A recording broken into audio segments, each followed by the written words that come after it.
Welcome, welcome, welcome, everybody. I'm very excited to be able to chat with you today. It's going to be hopefully like a pretty informative discussion.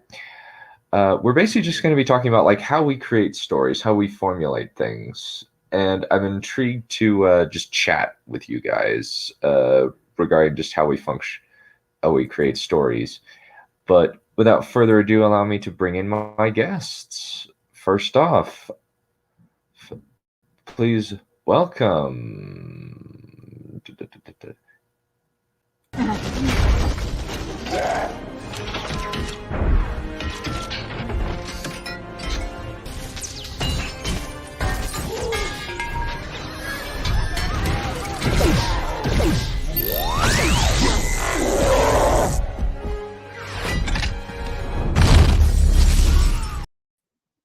What's your favorite idea? Mine is being creative. Alrighty. And then please welcome. The current Wolf Lord of the Space Wolves is Logan Grimnar, also known as the Old Wolf. He rules from the Hall of the Great Wolf, together with his Wolf Lords such as Herald Death Wolf, Eagle Iron Wolf, and Bjorn Storm Wolf. All I got out of that was wolf, wolf, wolf, wolf, wolf, wolf, wolf, wolf, wolf, wolf, wolf, wolf, wolf, wolf, wolf, wolf, wolf, and wolf. The Space Wolves are incredibly uninspired. Well, I'm an attention whore.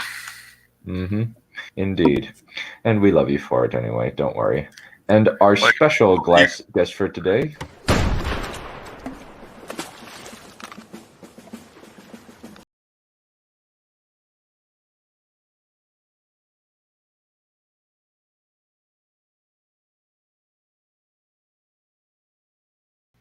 Hi. Welcome, Carl Saylor. Today's going to be a fun one. We're just basically just going to be chatting about our creative process, and we're going to kind of start. So like each of us. So so first off, let's kind of just like how do each of us form like our stories as kind of like starting off for each of us. Drake, do you want to go first? Okay, usually it's going to either, for me, start with characters, sometimes world building, and because I usually plan extremely heavily, it just winds up bouncing back and forth between characters and world building, until I have enough players that I can have a plot. Then once I have a plot, it bounces back to characters and world building some more, and they all enhance each other until I have like the final set of notes that I want to move forward with. Okay, Wolf? When it comes down to it, I think world building is important. That way I can structure the plot around it. And then as well as the characters and their origins and such. It's to establish rules and then go from there. I'm especially trying to do this with a couple new work with I'm trying to do like a couple different works, and I'm trying to construct a different world with each scenario. With only two of them. Sometimes I just use an established world, since while I'm a fanfic writer, I sometimes just use the established world itself. But I try to expand upon it in some ways. Alrighty, Carl? Well, I've actually gone in both directions. My main story right now, The Gates of Dawn, and the sequel I'm working on, The Sands of Isafar, was very, very much a world-building centric story. It basically started by me taking a few years to plot out this whole world, figure out the countries involved, their relationships, the people, their own little histories, and then once I got all those notes lined up, I took some random jerk named Paul and plunked him down in the middle of the action and stood by to record the damage. So that's one end of the spectrum you can go on, but I've also been playing around with this other idea for a story, which is almost entirely based around a single character who predated almost all of the world building, except for maybe a few scraps I have left over from some other projects that never went anywhere. And in that case, the entire story was, and all the world building flowed out of this one character and how she reacts to this crazy world that she's just trying to find her way around in. So there's two ways that you can basically go about it, and ultimately the end result was that whereas my main project is much more plot centric and has a lot more of an expansive cast, this other one is much more focused around a single character, and I think will probably end up being a bit shorter and more concise. So there's definitely two ways you can go about it. Alrighty. Usually I kind of just like, I'll usually like try to consume a lot of media, and just kind of as I'm reading, I'll be or listening to a book, I'll get like, okay, that's an interesting idea. I'm intrigued to kind of see like how like I could work this, like just as something in it of its own, or something that just has like, or I'll see something just like, oh, I wish this could have been done better here or here. And then I'll usually like take that idea and turn it into a base concept. And I think generally for me, like I'll start with a plot really, or a couple of plot ideas that I'd like to see. And I build the world around the plot that I want to work with generally. That's usually how I'll do it. And then I'll slowly like sprinkle in the characters, and then I'll start writing. And then as I write, I'll kind of come up with things. That's generally how I do things. Also, to your idea of the consumption of media as fodder for one of the things I find that really helps me out is particularly history. Just learning, just consuming all sorts of historical information. And it is tempting, of course, when you think about history, to just focus on just like warfare and, oh, hey, there was an army, they were over here, there was a battle, and that was cool, I guess. And then this happened, and that's cool, I guess. But you really have to into economic history, because that's really what ends up being the world your characters are going to have to live in. You know, it's all good and well to know, okay, this was what happened in the world, and this war happened for a long time, and that's all good and well, but you know, how do these people, you know, earn bread? How do these people, you know, what are their jobs? How do they get around? What's their government like? You know, what's the transportation like? Yeah, exactly. And that I find is a lot more conducive to world building. I would concur with that. I think that like in terms of like history, I find that history is very helpful for me more in terms of like a plot. Sometimes like I'll be like, oh, okay, so this figure from history kind of has or these figures from history have a relatively like similar like story to what I would like to write with this character, so I can use that as kind of an interesting kind of parallels. I've also included like little inside jokes for history. There's a particular gag that I'm always happy when people recognize in my book. There's one part where the main character gets really, really angry and flips out at this other character who is his superior in the army, and the superior character, who is very much a jerk, says, you know, tells him to hey, quiet down now, and says to the person that he's been talking to, says, oh, it's the artillery shells. You see, the blast from the shells jostles the brains about and causes madness. It's really quite a pitiable thing, which is actually where shell shock comes from. Because one of the early explanations for why their soldiers were so messed up in the First World War was because the artillery shells were, you know, screwing with your brain. You know, certainly not because you just shot all your friends and get cut to pieces by machine guns. Couldn't have been bad. But I like dropping little Easter eggs. 1 second. We just barely got our other guest. 行くわよ来世の次第よ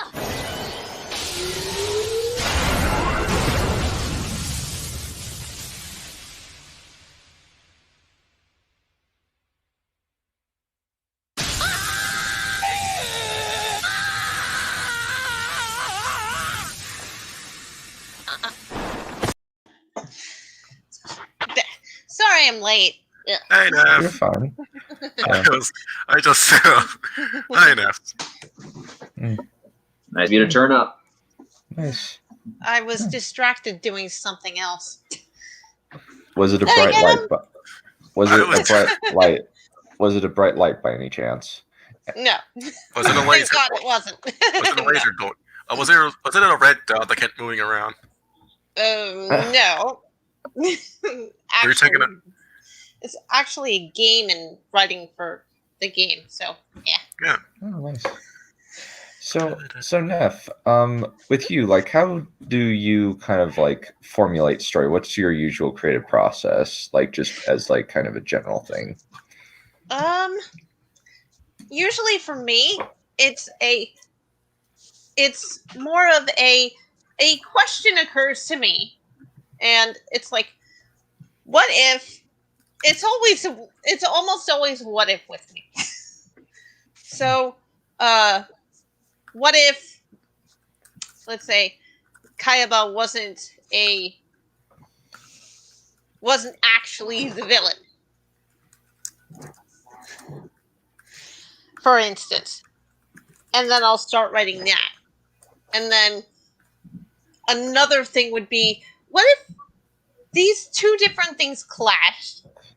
How would that work? And most recently,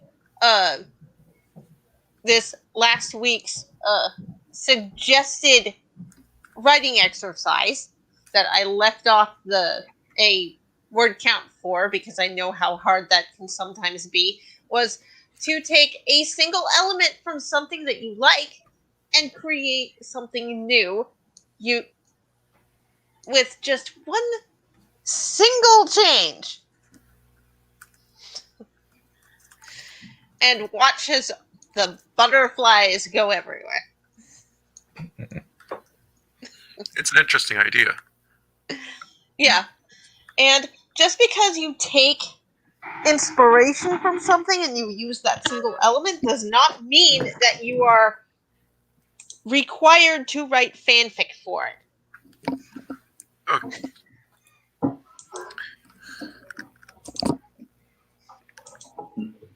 Well, I'm generally wary of monocausal things like that, but there was actually one a thing I was just discussing with a friend the other day about potential victory scenarios for the South in the Civil War, and one of the things he suggested would be if England had recognized the Confederacy really early on, and the way he actually went about it was a really interesting way. He did it by removing Karl Marx from his position as a foreign correspondent in a London newspaper, which meant that the solidarity that the workers were showing for the slaves would never have happened, and Britain would have basically just recognized the Confederacy. And I thought that was a little roundabout and kind of a little ridiculous, even despite my stated, approval of Daddy Marx. But it's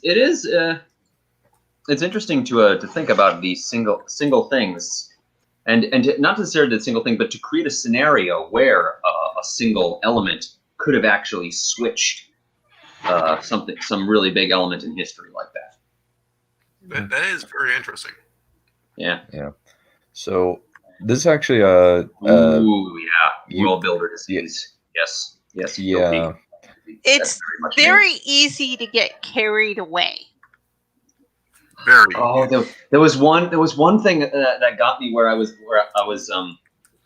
about halfway through drafting the first book in my series, and I suddenly realized that the whole country that I'd put the characters in should have been a desert because of rain shadows, and I absolutely flew into a panic. And I spent like a week trying to work out. Oh, maybe if the ocean currents were like this way, or if I just put the forests here, or maybe if I screw with the latitude positions. And 2 whole weeks went by without me putting a single word into the draft, and I realized I had just fallen completely down the rabbit hole. And So I had to just say, explain what world building disease is specifically. I'm not quite sure what you're referring to. it's basically the when you focus on the world building to the exclusion of the characters in the story. When it becomes more about creating a realistic world than actually putting the characters in it. Okay, Yeah. so like I was talking about making my world building reciprocal with the characters. It's not necessarily that. Because you gotta world building characters and plot. Each one is equally important when it comes to writing. So you got to make sure that you have a balance between the three. There are some people that can do it. There are some people that just can't, and then there are the people who don't understand the need for world building. And that's all I'm going to say about that. Yeah. Because if I say any more, we're going to go down the rabbit hole. Is his head round, perchance? Let's move on. Rabbit hole. Yeah. No. But basically, I think that one person that I think does world building extremely well is Brandon Sanderson. Oh yeah. Absolutely. I would never have ever in a million years come up with most of the stuff that he kind of just seems to spit out. Like, Stormlight Archive alone is a masterclass in world building. You have to like has long. a whole series of videos up on YouTube, lectures that he gave about world building. Yeah. Yep. It's a really good resource. I would absolutely recommend that to anyone who's interested. Yeah. Yeah, I would agree. I took his class. I actually took his class live a while back. Ooh, nice. Yeah, and I actually live like 5-minute drive away from his house, and I've been to the Cosmere house, and I still need to see his supervillain lair that he's probably finished by now with, but all of my family has seen it. I am just the one unlucky person who has not seen it yet, and I'm so jealous. Or maybe there just wasn't an evil basement at all. Oh no, it's basically he bought the houses on both sides of him. One he uses as his own house, the other he uses as an office, and the third he's created a underground supervillain lair that's basically a movie theater. Nice. Yeah. It's like Shad. It's like Shadiversity with his castle. What do you think he's gonna do with that super secret villain lair? Anything he wants. Maybe he wants to bring magic into the world. Alrighty. That's kind of like, in terms of like world building, like what are kind of the first things that we'll usually do in terms of like building a world generally? Maps. Geography. You gotta have a map. You gotta figure out where things are. Well, I do. You have to know what kind of climates people are going to have to deal with. I go with lore. That too. If you got a magic system, that's probably one of the early things you need to work out. Do you consider tools a part of the world building? I would say tools would be part of the world building. The Gundams are how they work, part of how the world is built. Yeah, tech level should be a big part of the world building too. Yeah. You have to decide, do you want these people to be back in the Stone Age? Or do you want them to be even farther along than we are? Okay, because when you get into stuff like that, it becomes difficult to determine whether you're talking about the world or the characters. Yeah. Yeah. Yeah, I think that like a lot of it is kind of going to be like, what are some like examples from our own work, like where kind of we had maybe had like a world building conundrum, but we managed to figure it out. Well, go ahead. I would point reference to my tutoring session when I was discussing magic. I was kind of confused as to what I was trying to do, and then naturally I managed to solve the problems as I went along. Because apparently I'd already figured it out. I just needed to express it. I would point to my own tutoring session as well. Well, when I was figuring out how I was going to structure my first book, one of the things that I was trying to figure out was how to actually include airships, because I knew I wanted to have airships, but not like zeppelins or lighter than aircraft, to have like battleships in the sky, and I wanted to. And as I was putting the ideas together, I was playing Mass Effect at the time, and one of the jumped out at me at Mass Effect was the eponymous Mass Effect at Element Zero, and how they were able to use this single fictional resource and what they were able to do with it, and extrapolate an entire culture out of just that single resource. And that's part of how I want to ultimately solve the airship problem. That I just created this fake element called fulgurite, which actually I learned out was an actual element, but we'll get back to that later. And I was able to create an entire airship economy based around this mineral and how it basically works.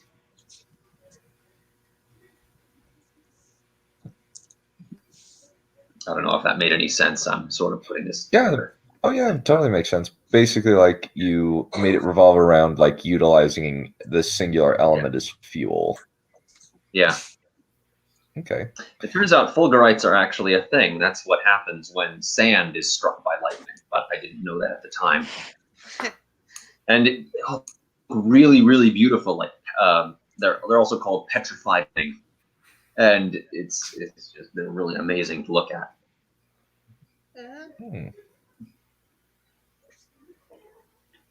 But those are completely different from what my fulgurite is. So okay. Drake, it's your turn. I've been thinking about like what I could really mention here without necessarily getting into characters. Like I was talking about my process being highly reciprocal. So I guess like one of the big world building things is okay, this is actually a pretty good one. Just shift off science and sorcery entirely and go into phalanx. As I was mentioning in the tutoring session for phalanx, I wasn't sure if I wanted to make the quote-unquote magic system actual real legitimate magic, because I really like playing around with Clarke's third law, and that was going to be at the time one of like the major themes, or at least one of the major motifs of the story is what is happening with these giant robots with perpetual energy generators actually physically something that the villain came up with, or is this just straight up magic? And eventually I just had to wind up going with straight up magic, and it's going to leave the questions of what the Elder Gods are exactly off to the wayside. And that's just something I'm going to have to live with.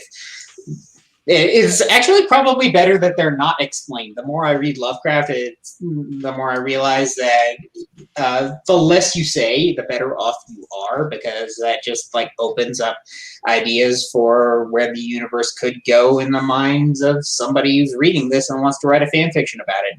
They can do whatever, and I'm not going to declare anything.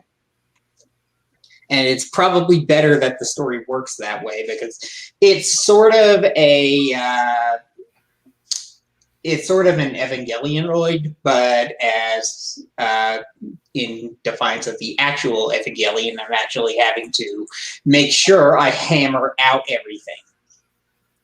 And not just having plot points that are, this plot point is mysterious. Bye! It has to be a mystery. Because you don't want to open the box, you have to wonder what's in the box first. And also, it's all about Troy. Yeah. And we ran out of money for the last 3 episodes, so we're just gonna make it up as we go along.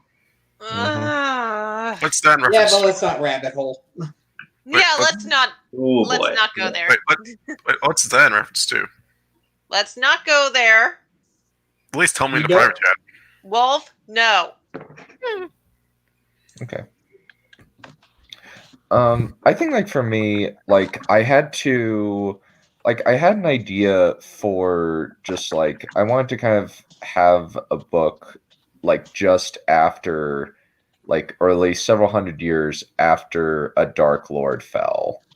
Because I just like I'm noticing that like just a lot of Dark Lord stories are just kind of the same for the most part. And they just kind of like over and over and over again, it's the same thing. And I was like, okay, why not have something that's like something different? So I was kind of like looking around, seeing about a bunch of other different things. And then I found out about Tolkien's story where he was thinking about doing a sequel to Middle Earth where the darkness is coming back, and I'm just like, and Gondor is like an imperial, it slowly becomes like an imperialist power. And I was just like, okay, I could use some of this idea, but I don't have to necessarily use like the exactness. I just have to say like kind of use history as an example where it's just like usually the person with the biggest army will usually use oppressive tactics in order to get what they want. And that was just kind of my way of kind of doing that particular story in Young Dragonlord specifically. And just kind of the use of, I think it was kind of just like kind of taking a few ideas like, okay, how would they have numerical superiority? How would they have, what advantages would they have in terms of money, resources, that sort of thing, as opposed to the others? And would the other kingdoms try and rebel against them because they don't like their regime? And from there, I just kind of created the Young Dragonlord story. Yeah.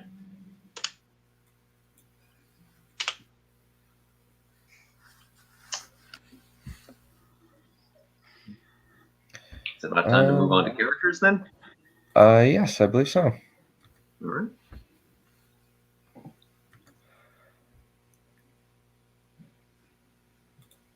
So, I think for me, like when I'm creating a character, I'll generally like I'll just kind of be listening to a lot of other people and kind of thinking like sometimes like I'll have a character like I've been kind of percolating a character in my brain for quite a while that I've kind of been wanting to write, but I've never kind of found a place to put him.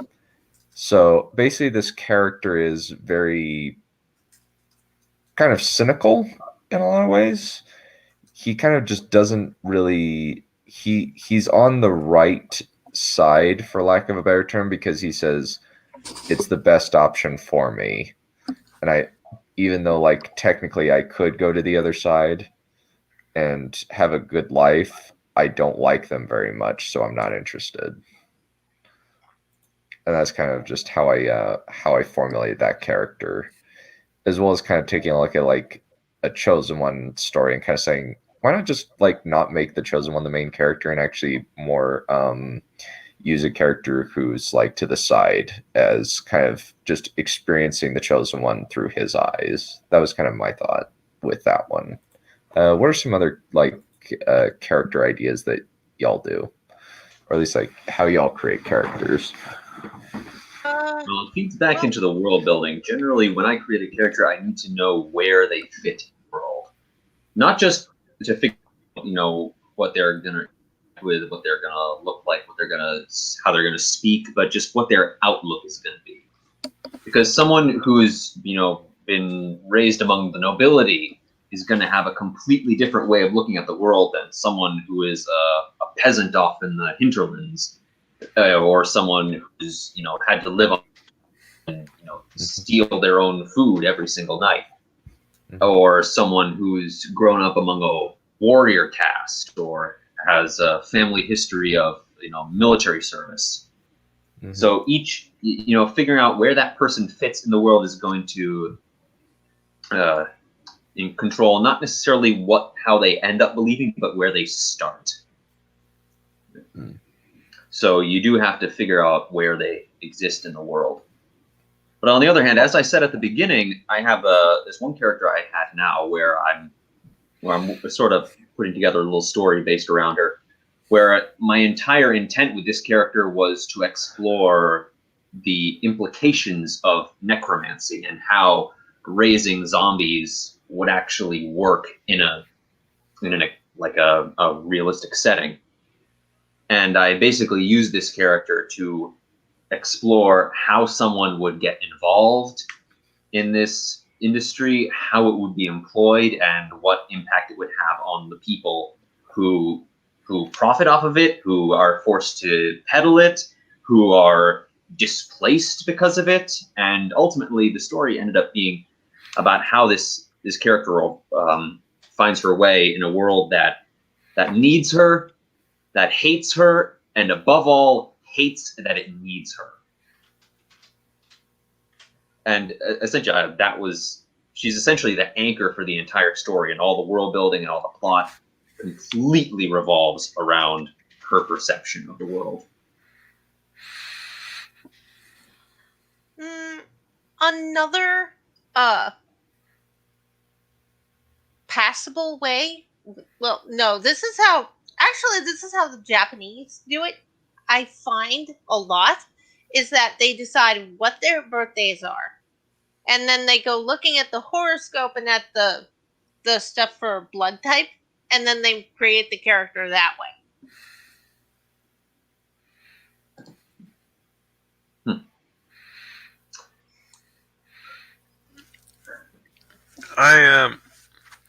If I ever want, I mostly focus on how an actions and the consequences would change the character.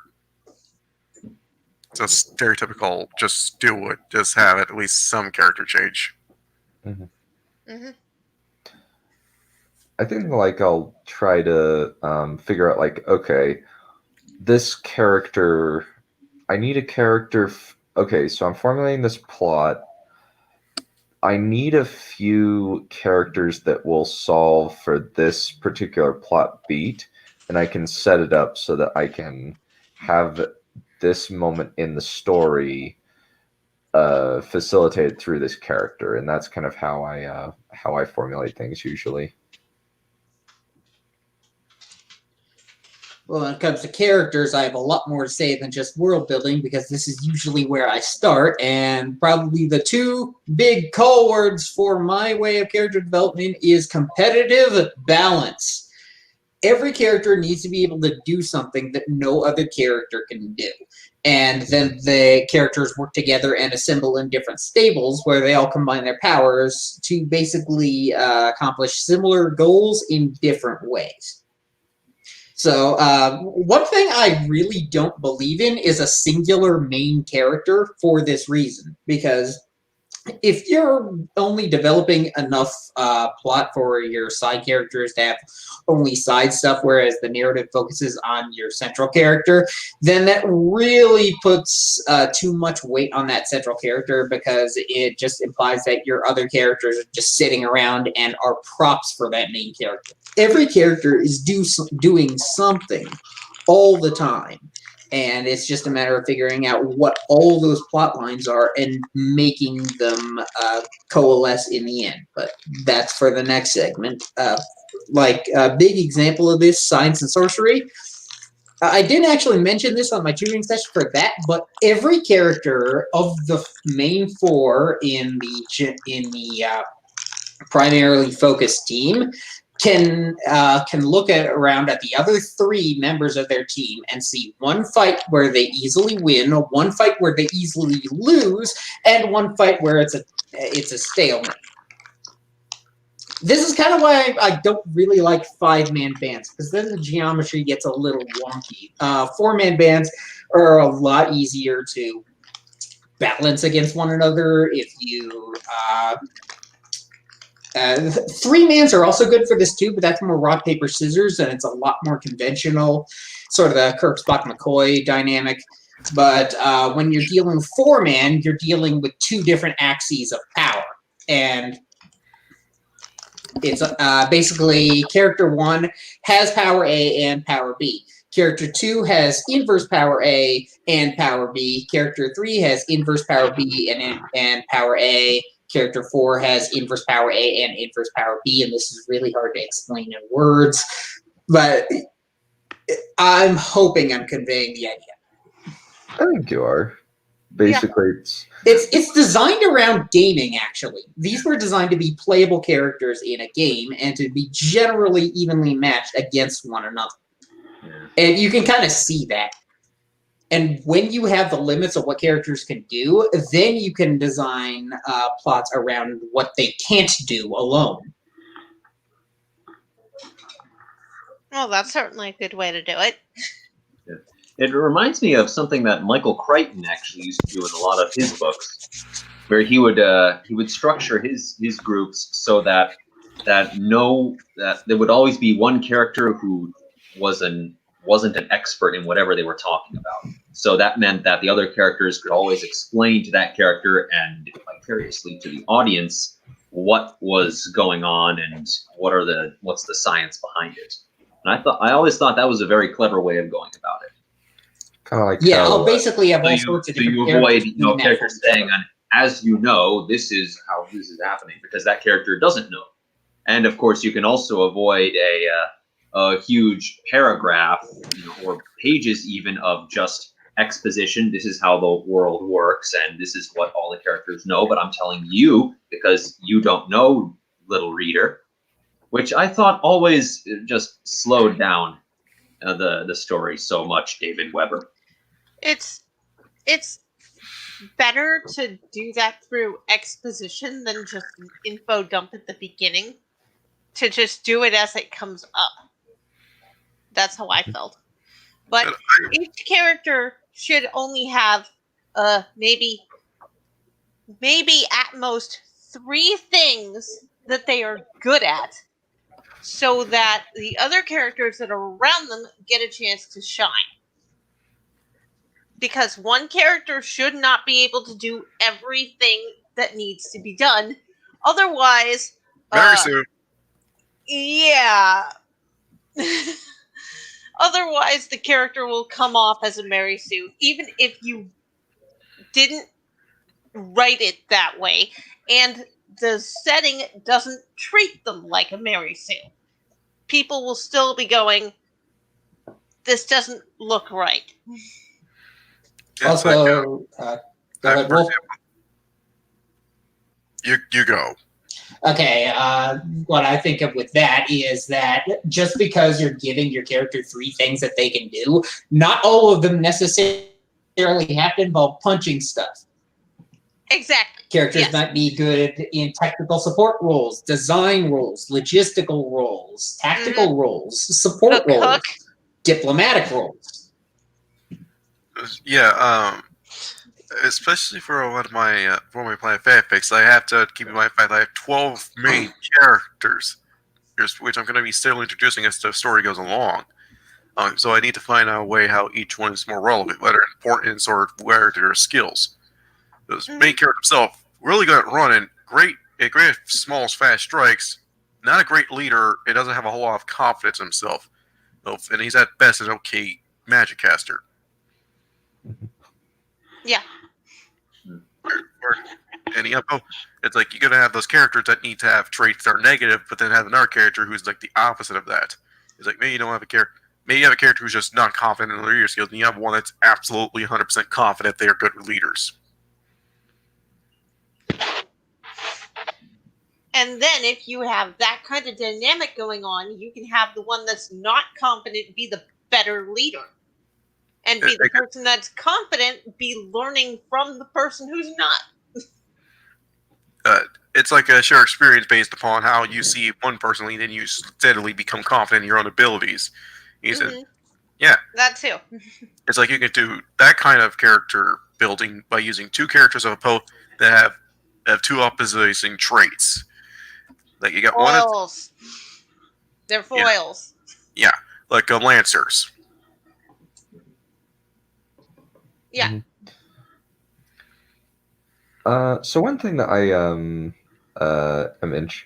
interested to kind of see, like, so when creating a character, like in terms of an archetype, do you usually how do like you start with a base concept for like does a character once you figure out the world and everything else and the character, how like do you like kind of create the character? Do you generally use an archetype? Do you and kind of try and play off said archetype, or do you try and use try to come up with like a historical example, or use a person from either or have seen in other things to try and formulate that character? How do you guys do that? I just put a little bit of myself in each of them because I've had a pretty weird and dumb life, and I have lots of pretty weird and dumb thoughts. And so that means I have enough to spread around to basically every single character that I write, including the villains. I would use typical archetypes and then go and then find ways to differentiate them. It's like you got, like, say you got the Paragon, but he slowly becomes more cynical. I really just, honestly, I don't really use a lot of archetypes. I just go by what I think how the character would react in a situation. Just honestly, just winging it. Okay. I put little bits of people I know into the characters. The thing is, I can't really write that, put people I know in there, because when I do, it tends to be kind of unflattering. Well, there's that's one why I particular mostly use character myself. in the first book I did who basically exists for a few scenes and is shot by a sniper, and he's basically made out to be a hypocrite. And I very consciously based him off of a particular person who I hate. less than fondness. Yeah. Well. Yeah. When I do that, I take one thing from that person that I'm sort of modeling the character after, and just using that one trait, and then maybe making the entire character completely different personality-wise. So with that one, we can kind of I'm gonna Gino 42. I'm going to table that for the plot section, unless anybody else had something they wanted to kind of talk about in regards to kind of formulating characters that they really wanted to get out. I think I'm good now. Okay. Yeah, I'm good too. Yeah. All cool here, Daddy Hope. Alrighty.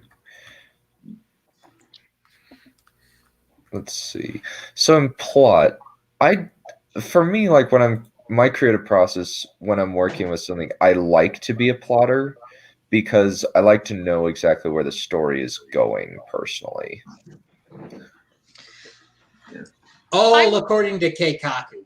If you have a plan going forward, then you're just writing your outline, kind of free form and discovery writing, it's a lot easier to change something on the fly. And then once you have your outline, then you can flesh it out without having to worry about something dumb happening or some different idea coming in.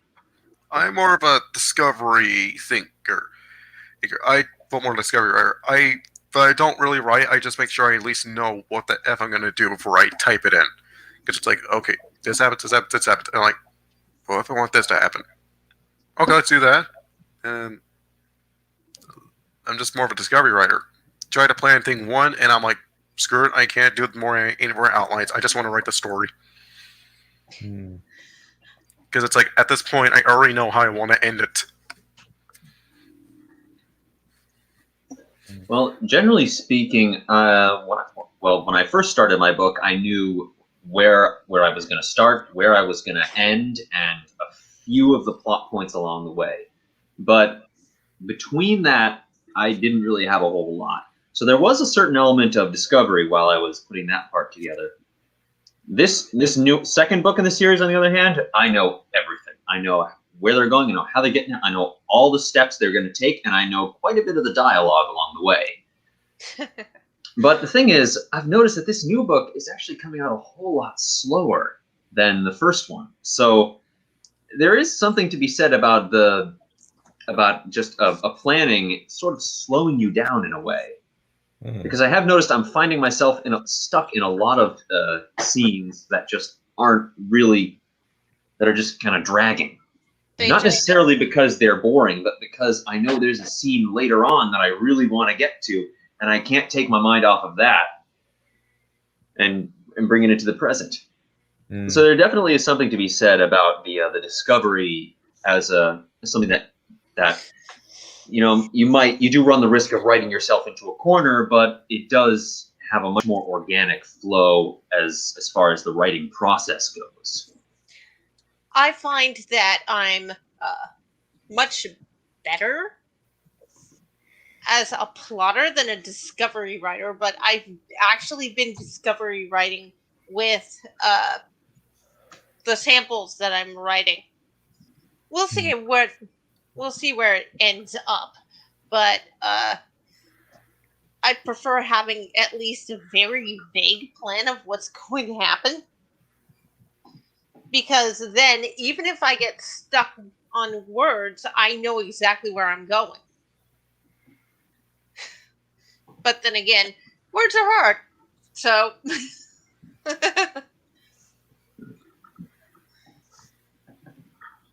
I mean, if there is, of course, the question, if you do know exactly what you're going to say the whole way, if you know what every word in the book is going to be, it's not so much writing a book as much as it is busy work, Yeah, that too.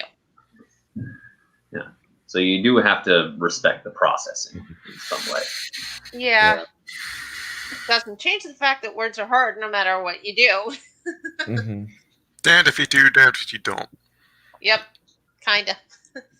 Yeah, a lot of my function is kind of just like how Robert Jordan described his creative process, where it's kind of like he has a roadmap. He has some plot points that he wants to get to, but he'll kind of discovery write to those plot points and kind of see what happens. I actually think I'm more... I think of that guy, actually. What?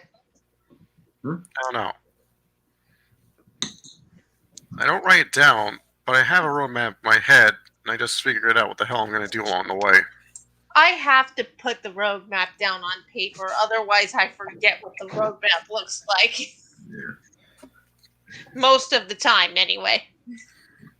Yeah, this varies from person to person. You have it in your head, or you have to write it down, otherwise you forget. I've heard the creative process described. I can't remember where I heard this, but it was like jumping off a cliff and building your wings on the way down. That's certainly how it feels sometimes. Yeah. Yeah, and then you go splat. Yeah. You never know. Hopefully you don't. Hopefully you hit the landing. You and never you know. don't end up dead or with a Game of Thrones adaptation. Yeah. Let's not go there. Yeah.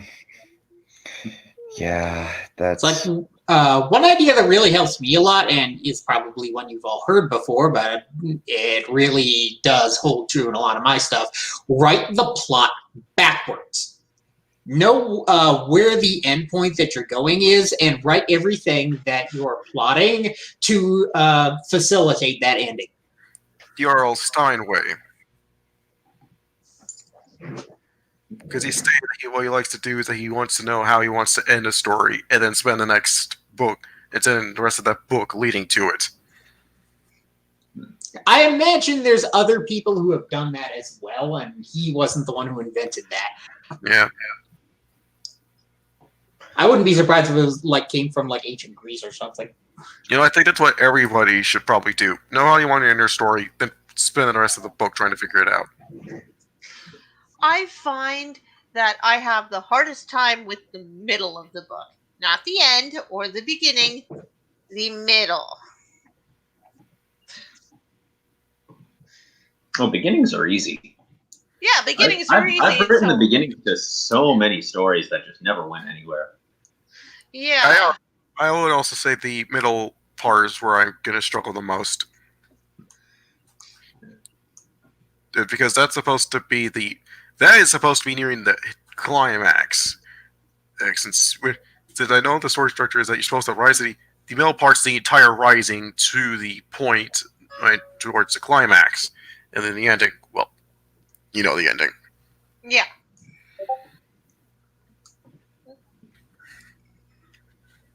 Mm-hmm. Yeah, I think for you guys, what are some times where the book has kind of changed on you, as you've writing, you had to kind of restructure some things? I'd say it happened with my first story when I finished the first act. I was 20 chapters in, and I realized I pretty much burned a lot of bridges. Mm-hmm. And now it's oh crap, I gotta rewrite everything, and I'm like, I can't do it. I can't find a passion in me for this story anymore. Mm-hmm. Yeah, that's always what's the word I want to use? There is always that danger of that happening. It's happened to me, and I'm I realized at that moment I had pretty much written myself to a figurative corner, and I was not going to spend the next how long it's going to take me to rewrite all of that. It's 20 chapters I made, and I didn't feel it in me to rewrite the story or restructure it a different way. I didn't want to do it for some reason. I promised them that I would rewrite it, and it's I went months and I've not touched any of the drafts that I made. So I'm and I pretty much say I was indecisive about it. Now I'm just pretty much going, you know what, screw it. I don't want to rewrite it. I don't want to touch the story ever again. Yeah. It's a sad thing, because that story is what got me a lot of followers. Mm. What was the topic again? What are some times where, as you're writing, you've had the need to kind of go back and restructure? Well, most recently, I wrote a long, a very, very long prologue, and started the first chapter directly after the prologue ended. And I was told, cut it somewhere and then move some of the stuff, or just outright delete it.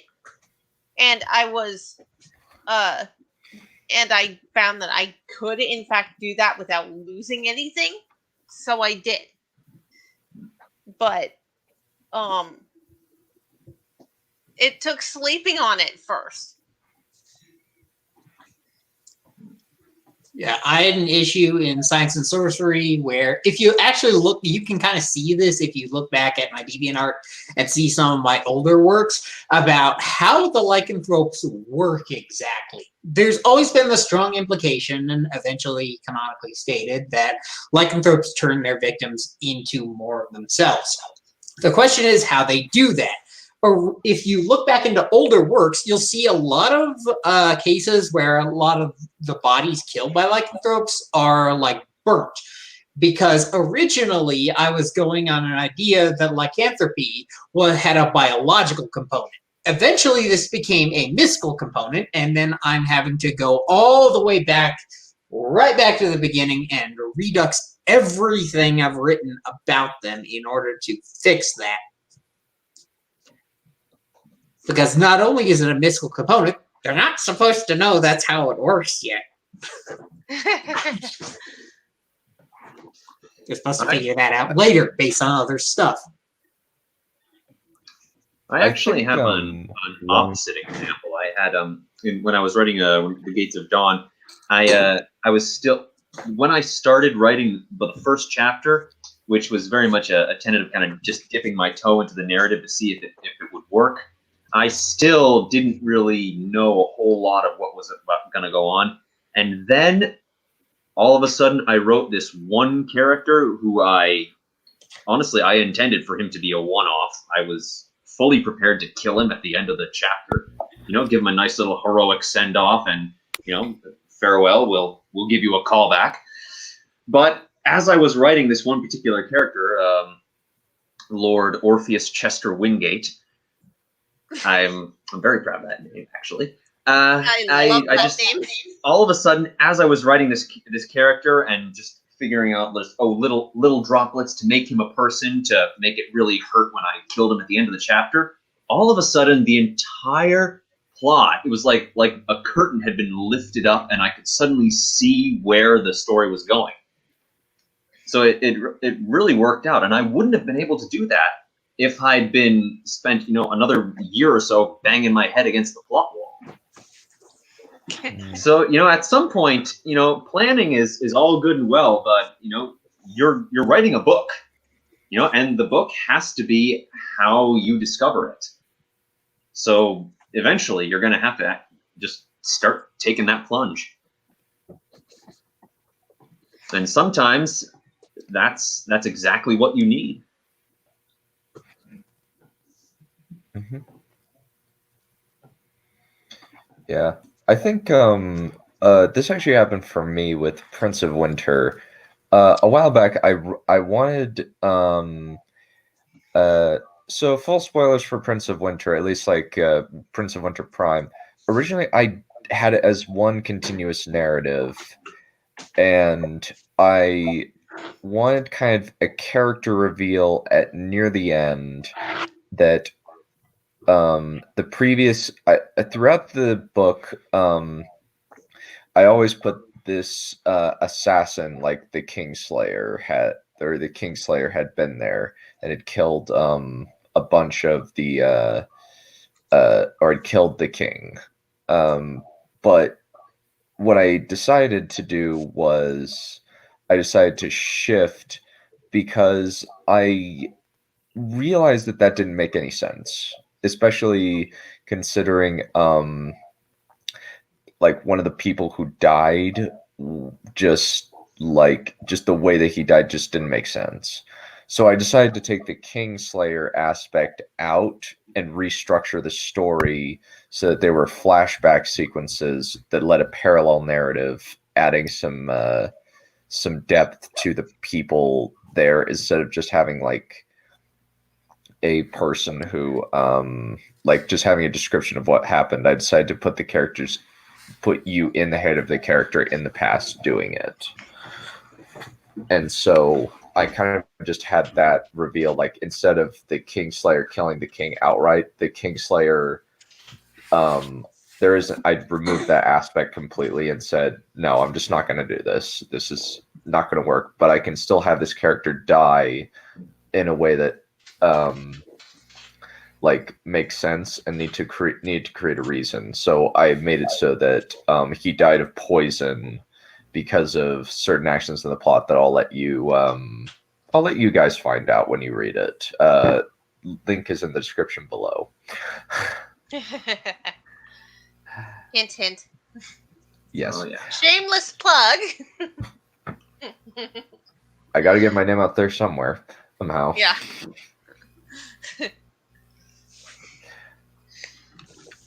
That was kind of, for me, like that was one of the restructuring things that I needed to do in order to like have the story work.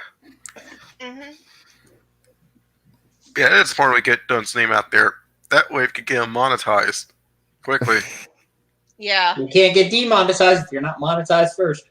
Besides, considering what we're going to be reading next week, we're going to need him to be monetized so it's worth something other than meme material. Yeah. Ugh. Yeah. But I find it easier to write if I have even the vaguest of outlines. And sometimes if I'm having trouble, I find using Mad Libs works really well. If I can't, I just wing it. If I know that I can't fully think this through, I'll just. But winging it probably got me through my first 20 chapters, and that screwed me over. So you can't wing it forever. No. Oh. No. Not everyone could be a Kira Toriyama. Oh, that's. Thank you, Occupation Army. Yeah, okay. Yeah, we need to get Neon Signs. We need to start pestering people. Hey, have you bought a book by Malachi Dunn? Do so immediately. Much appreciated, my friend. Much appreciated.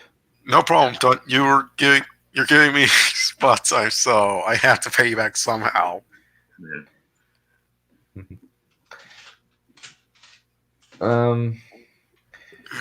Well, but Mad Libs didn't really work with the sequel trilogy of Star Wars. What is Well, this? That's going- rabbit hole waiting to happen. Okay, so what a friend of mine gave me is he called it Mad Libs, but that's for individual chapters, scenes. That's okay to be Mad Libs. If you're doing it for the entire story, he calls that a sane lib instead.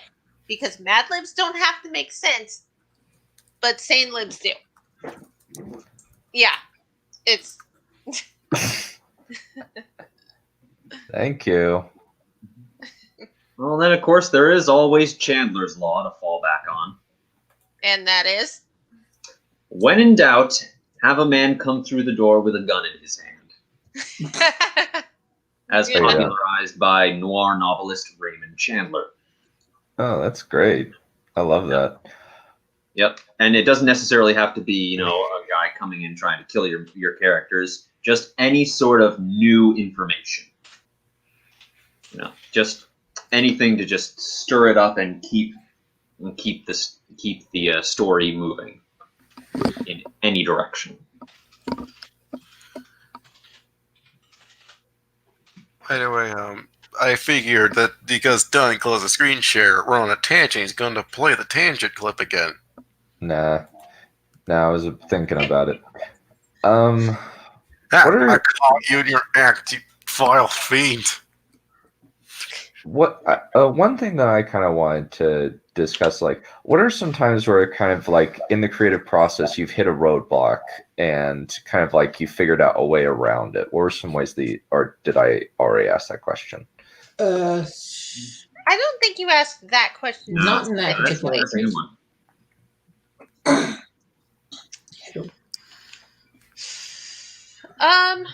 Let's see. If I find that, well, let's see. With the samples that I'm writing, when I find that I can no longer continue the sample, I just stop and start on the next one. And sometimes the scenes will come in chronological order. Sometimes they will not. Let's see.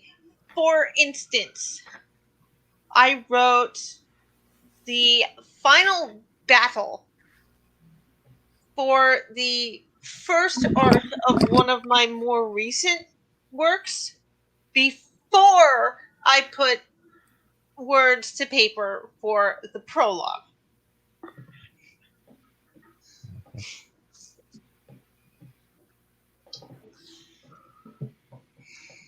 Interesting. I've got plenty of almost complete scenes with dialogue that are not going to show up for so long, just sitting in my records, just sitting there, waiting, twiddling their thumbs until they get called up. Yeah, sometimes you just have to write the scene you want to write and just write it out of order. Sometimes you have to do that because the scene in your head wants to be written so badly that it just won't wait. Yeah. I mean, I know there are some authors that can write out of order. You know, George R.R. Martin in particular mentions that he doesn't necessarily write in order. He writes the individual chapters and then assembles them once he has everything he wants. And honestly, I really can't do that. I have to write in order, or at least in some semblance of order. But every now and again, you do have to sort of step out of line and, you know, twiddle with the future plan, just to make sure that everything still works, that you're on the right track. Yeah. Yeah, I've been finding that that's a really good idea to do when you just don't want to do something. Because, like, I'm trying to write one scene in Phalanx and edit this part in. It sounds horribly inane. I'm trying to get one character who's visiting another character's apartment to open their freezer. And for some reason, it just isn't coming together. So instead, I just went to Science and Sorcery and wrote the final battle.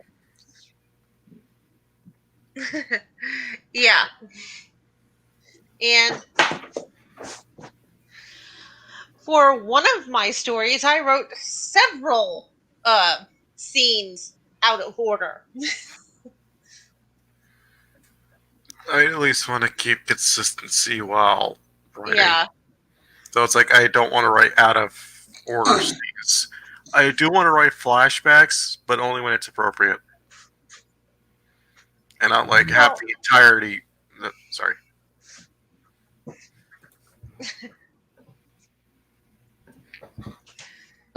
I mostly don't like to write out of order either. But, you know, it would be nice for a bit of a miss. It would be nice if you did a bit of... It would be nice to do, like, a bit of... what's the word I'm looking for? A bit of switcheroo when you write a chapter. Well, I'm just going to keep quiet for a bit. The thing about writing scenes or chapters out of order is that when you do eventually get to that chapter, you do have to edit the chapter to make sure it fits. But that's the only real problem you have. I've never actually had to throw anything I've written out. I've tried to write out of order because sometimes you just need to do it because the scene won't, as I said before, the scene won't leave you alone, and it's better to get it on paper while you remember it. But yeah. Let's see. How do you show your characters earned a skill? Or just how they're capable of doing something that they couldn't have done before. I would say showing and not telling is a better idea. Like, whether it's a chapter dedicated to it or just a flashback. But personally, I'd say chapter. I really, really don't like flashbacks because it feels like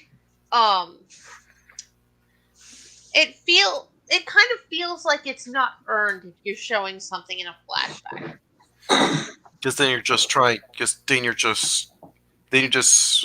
oh hey, this character got a skill. Let me show you a flashback on how they got the skill. Yeah, no. If you're going to just have them have the skill, you don't really need to explain it using a flashback. One book that has this problem is Ready Player One. It has a lot of setup and payoff problems. I would say that another problem is Kill Bill. I really think especially Kill Bill Volume 2, the entire first 2 acts is just a flashback within a flashback. It's a flashback, long flashback, and it's a flashback within to just tell you, here's how she knows a skill to punch through wood. It's in a flashback. Yeah, it's like, There is also the question of whether it's necessary even to show how they acquired it. You know, sometimes just an offhand mention of, oh yeah, I used to have to do this, so that means that I can do it now. yeah. Like one of my characters in the books is bilingual, and he just mentions, oh yeah, I had to pick up that language, otherwise, you know, the people over there who I was trading with would have cheated the eyeballs out of my head. You know, a very simple and a little bit amusing moment, and you know, they just accept. Okay, now this guy can speak. Good. That means good for scaring you. That's good.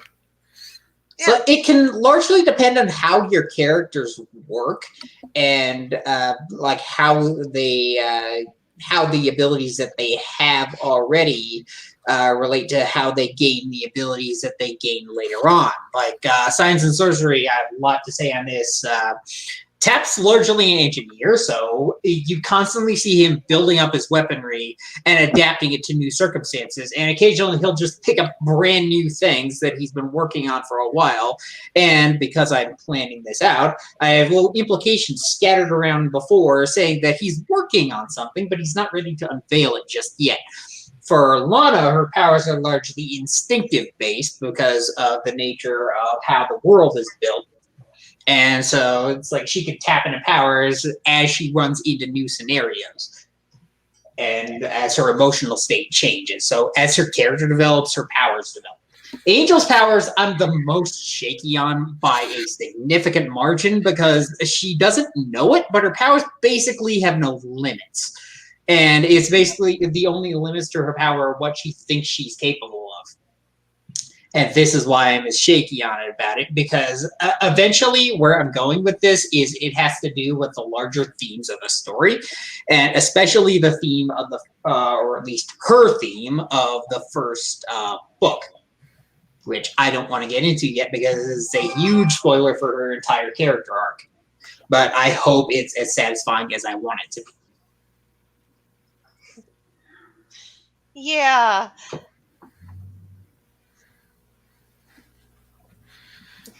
I know someone who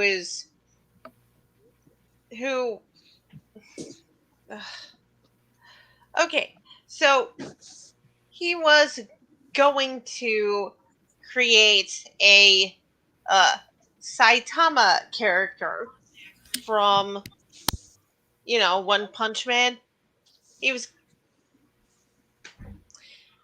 going to go, oh, I'll just explain it all in flashbacks. No, you don't have to do that.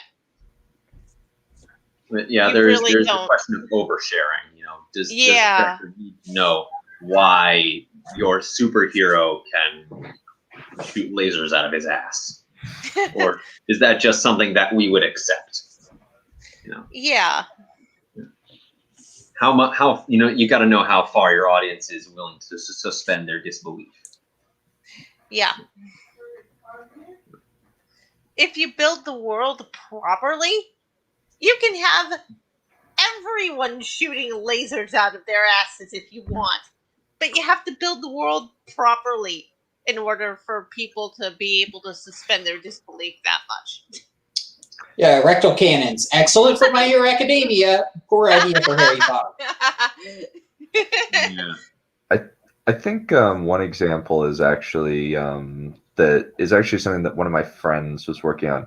What he wanted to do was he wanted to create a world in which there are a bunch of little domains all over the place where each one is ruled by a different god, because somehow like people were able to ascend to godhood, and everybody's trying to figure out like where it a bunch of people are trying to figure out like how they became how people became gods. There's a resistance movement, and there are various like different places, like there are under the sea type places that like were almost like Atlantis in what is it, Aquaman. There's like land and cities. There's people who have, and there's just all over the place, and he was able to really create some neat stuff. And I hope they been able to put some work into it. I know he was going to try and create like an anthology of short stories, working around that. I just kind of hope that I need to check up on him and see how that's doing, but that's neither here nor there.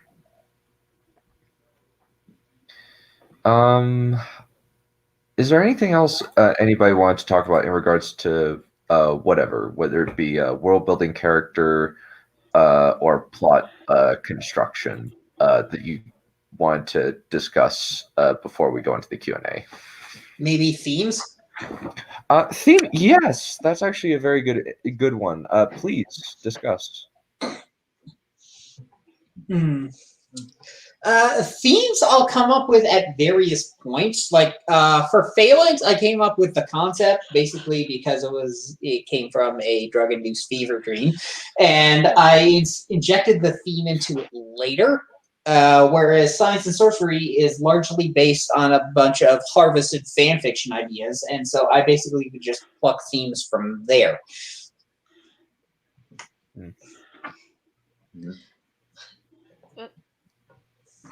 And what the theme can be useful for is really guiding what I find one of the hardest parts of the writing process is word choice. The choice of words you use is huge, or at least it is for me, possibly more huge than it needs to be, because if I can't have a character open a freezer, there might be something wrong with my process. But if the way that you say characters do things and the way that you write your prose, if you have your theme in mind and know what it is, you know the tone that you can use and the word choices that you can use or should use to lead your reader in a certain direction.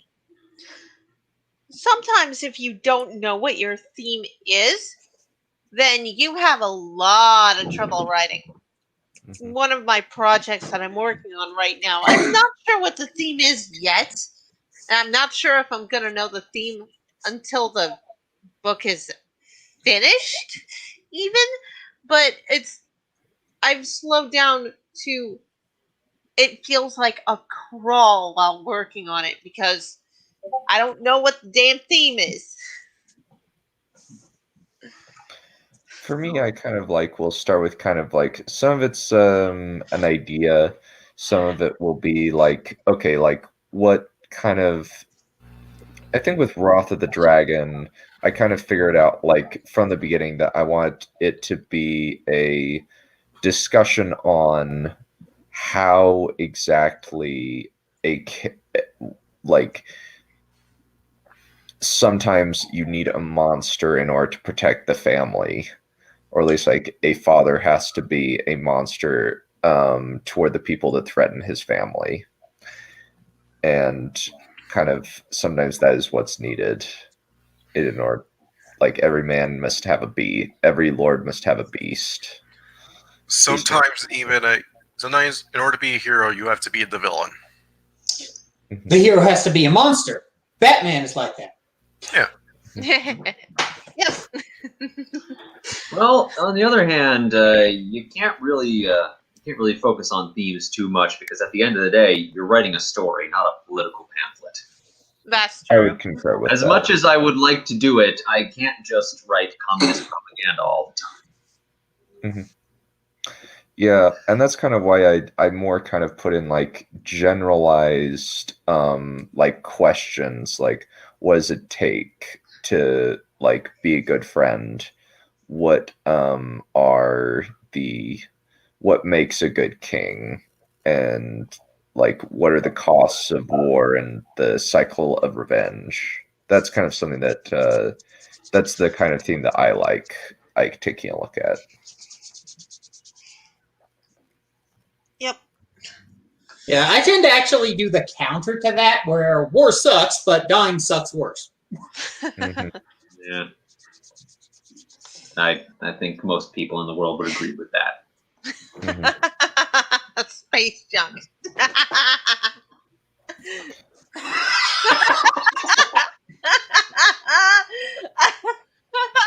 I was frame, Natalia. It was me. I swear, is it copper?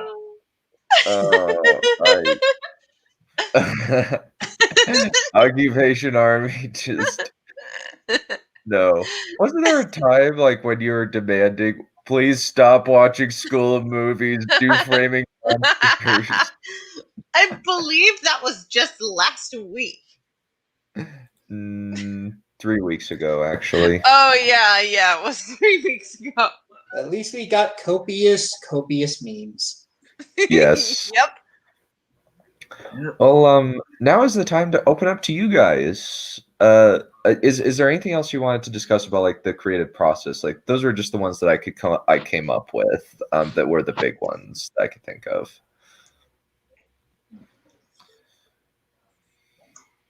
I'm good at the moment. Alrighty. I'm good Well, at the moment too. Alrighty. So we're just waiting for the questions to roll in. Alrighty. Let's see. What's a good question? I guess like what was kind of like what's usually your favorite aspect of the creative process? Probably constructing the characters and the world they live in for me. Same. Yeah, world building is a very tempting thing, especially conlanging. Oh my god, conlanging. What's that? I love creating new languages. We have a Tolkien. Actually, and of course that actually feeds into word choice, because for me one of the most interesting things about constructing languages, isn't necessarily once you get over past the phonology and the morphology and all the grammar and stuff, it's the pragmatics. That is, okay, I've got all these words and I got this grammar. How do I actually say stuff with them? How do I go down the street and ask for 2 apples and a jug of milk? Or and how do I ask how much that costs? And even beyond that, coming up with phrases and sayings. And that's really where you get to know a culture. Spoonerisms, can't forget those. Yeah. It's always best to develop. It's always best to make. Oh yes, spoonerisms. They really make you sound like a shining wit. Oh, that's a very good one. Think about that one. Oh, mistakes. I don't probably think trying. I actually have a good one for this one while you guys think. Basically, this was actually my the first book I ever published. I had a flashback moment where the main character Valkar Perion thinks of himself as a kid killing a bunch of bandits, and then I had some people look at it and they're like, this kind of doesn't make sense. You're gonna have to change this. And so my thought was actually, okay, this doesn't make sense. However, I can work this into the plot and make sure it's so that his memory and kind of take a look at everything that I have and work toward a plot point in the future where his mind he feels like his brain is losing, he feels like he's losing his memories and he doesn't really know. And that kind of allowed me to kind of introduce a point of weakness where Valkar Perion, he's obsessed with kind of keeping his image up and he doesn't want his men to lose confidence in him. That's kind of that was kind of a mistake that I feel in my creative process early on that I felt like was able to shift around. That was kind of something that I had. What about y'all? Oh, there was one that I did. There was a one of the characters in my book is Fiora Marie Vaughn, and she's one of the nobility, and she's also serving on board this particular airship. But because this is it's early industrial revolution, so this is very much pre-feminism. She's a woman in a man's world, and she's on top of having to slog through a whole cesspool of misogyny all her life. She's also sort of having a bit of a culture-induced identity crisis. She's Mulawning it then.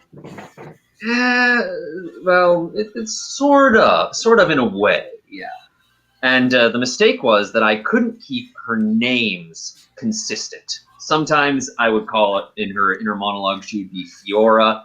Sometimes she would just be Vaughn. And I couldn't really keep these names straight. And then I actually realized, without even knowing it, I was actually doing something a little interesting. Whereas when she was thinking of herself as, a woman before anything else, she was thinking of herself as Fiora. And when she was very consciously putting on the confrontational air of an officer, she was Vaughn. And I decided to actually play up that little imbalance between the names, and that ended up becoming a bit of almost a metaphor for her whole struggle. Nice. Yeah. Got mine. That's good. That worked out the same way with me. I with Prince of Winter as well, where I realized, okay, this doesn't quite make sense. This particular character, when they're at this age, couldn't kill this guy. That's impossible. I need to figure out a different way of solving this particular problem. I can't think of any particular mistakes that I've made, but I'm pretty sure I've made some. I would say the probable most mistake that I've made was the first and pretty much at this point, the only writer showcase I was on when I had these guys appear during the chapter. I was thinking of how am I going to explain why they were there.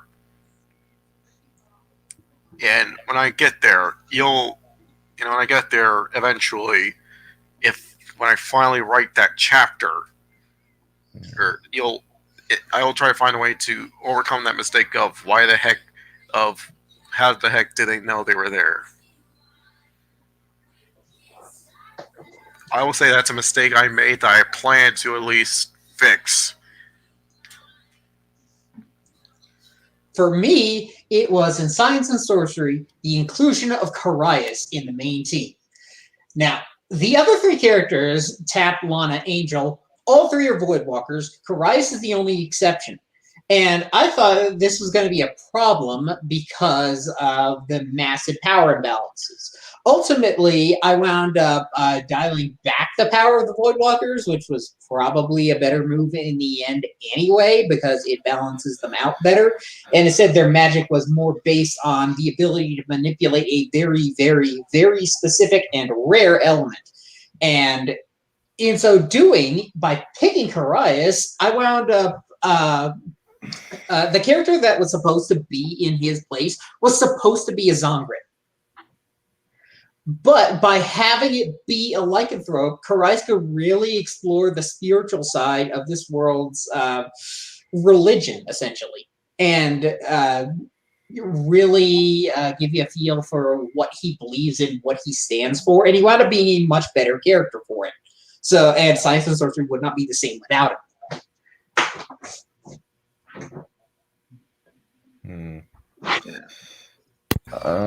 Is there anything else? I think that's pretty much it. But well, we got this one. How do you keep all the characters and kingdoms, etc., memorized and in order? Do you write it down, make it a patch, just go by memory? I'd say the latter. I have to write it down. I have a whole encyclopedia tucked away in my notes. I'd say I keep up on my phone if I come up with something really cool. I'd say screw it and go by memory. I can't do that. If I forget, guess what? If I somehow write it down, then yeah, that's where the hell you find it. I think with me, like, I'll keep like a map in my head, but with the characters, I usually create a Pinterest board. as Yeah. well as with the character, as well as with the the creatures, because I want to make sure that I have like at least that organized so it's consistent. Yeah, for characters, I didn't used to do this, but now I make profiles so that I can keep track of what they can do and how far along they are. I just keep everything in my head because why the hell would I write some shit down? I mean, I did. If you forget it, it wasn't a good idea. Good man. Yeah. Oh, here's another one from. Oh wait, you didn't finish, Neph. Oh no, it's just I use profiles to figure out what people will end up looking near the end, and then I have fun getting them to that image. Okay, we got 3 more questions from Nick. Alrighty. You got personal favorite character that I've created / wrote. Ruby. I don't know because I haven't gone far enough. I'd say I had the most fun writing an OC I actually asked people for my first story. I'd say that the first character I had fun writing was 13. It was an OC submitted by one of my followers. Because I had to keep it in mind based upon what he gave me. The character in the Gates of Dawn that I've had most fun writing. She doesn't really appear in the first book for a lot. She's in there for the very beginning and then shows up in the very last chapter. But there's this lady named Batu, and she's from that world's equivalent of Africa. And I love writing her because she's the window into this whole new culture, and I get to explain this whole culture, and not from an outsider's view, from someone who's lived in it, and from someone for whom the culture is just normal. And it's really amazing that I can just look into that and create this culture entirely from within. But it's always interesting when I give the book to people and they come back, with opinions on it about these particular characters that I wrote, and they latch onto them for reasons that I wouldn't have even come up with. Like someone said it, like there's the relationship between two characters undergoes a slow, steady deterioration throughout the first book, and finally comes to a head about 3/4 of the way through, resulting in one character punching another one into a pile of trash. And someone said, "Oh, I really liked how these two characters deteriorated," and I didn't even notice that. That was just something that I was putting together. And then, of course, I went back because that was one of my beta readers, and I was able to actually go back and increase that process. So that's one thing why it pays to have beta readers, because they can pick up on stuff that you didn't notice you were writing, and you can go back and retroactively have written it. Yeah. That's part of Makes it. you seem smarter that way.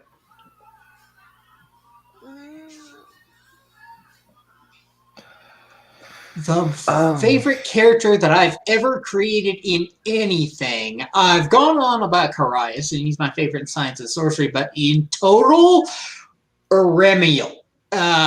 This is Science and Sorcery pre-retcon, and he exists kind of, sort of, in a diminished form in post-retcon, and is he appeared as a villain originally, and then you realize that he was actually the hero. He was trying to stop something even bigger and nastier than he was, and the good guys, quote unquote, stopped him from doing that, failed, and then had to get him back. Eremiel has the largest character arc of any character I've ever had, and he's one of the characters that I've been nursing in some form or another since I was 7. Wow, that's a long time. We love us some long runners, don't we? Yeah. Some of my favorite characters that I've written actually come out of the days when I was writing Naruto fiction. I have this entire clan of characters that can manipulate. No, they're. How do I? So I created a summoning contract, and I've been writing these characters for a very long time, and I find that in each iteration, in each story that I write, they change and they grow into characters that when I first thought of them, I never thought they'd become. So when you read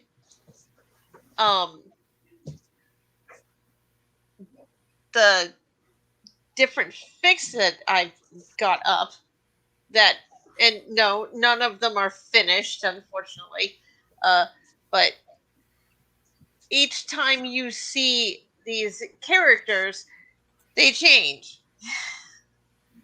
And they become a little more complex.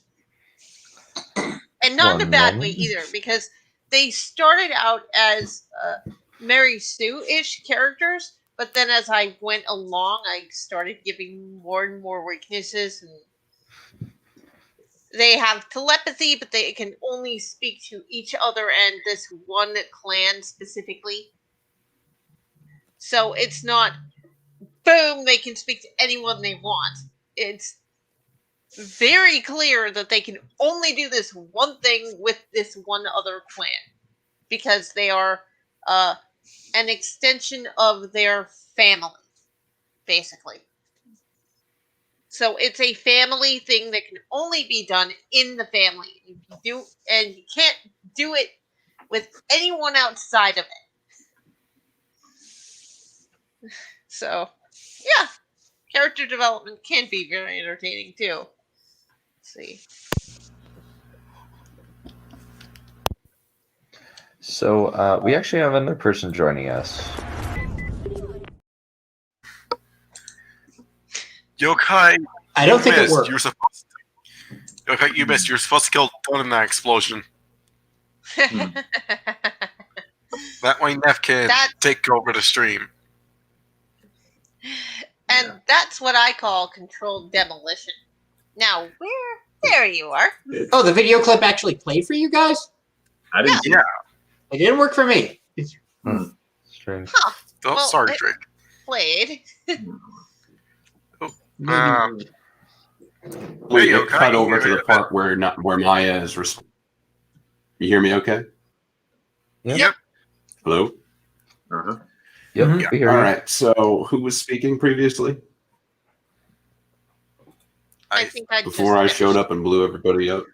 Oh, you're You fine. were supposed About to to blow say up at the Don. moment.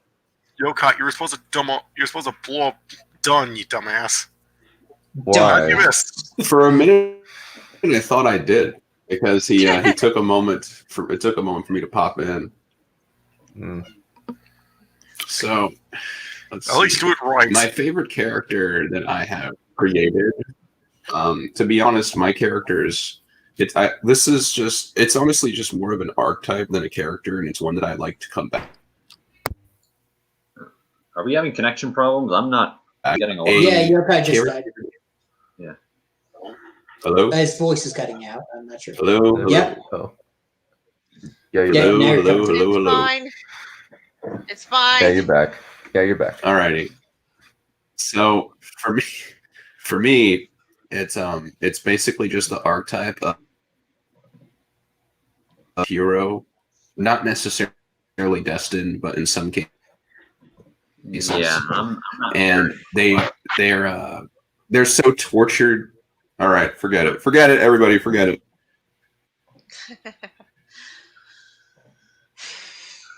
Oh boy. Oh dear. Forget it. Somebody else talk. Neph, I'm going on Forget mute. it. technical difficulties? Yeah. I mean, not for me, but if you can't hear me, someone else start talking. Okay. Uh, I think my favorite character for me that I created, I think that it was Richard Fenris that I enjoyed writing the most.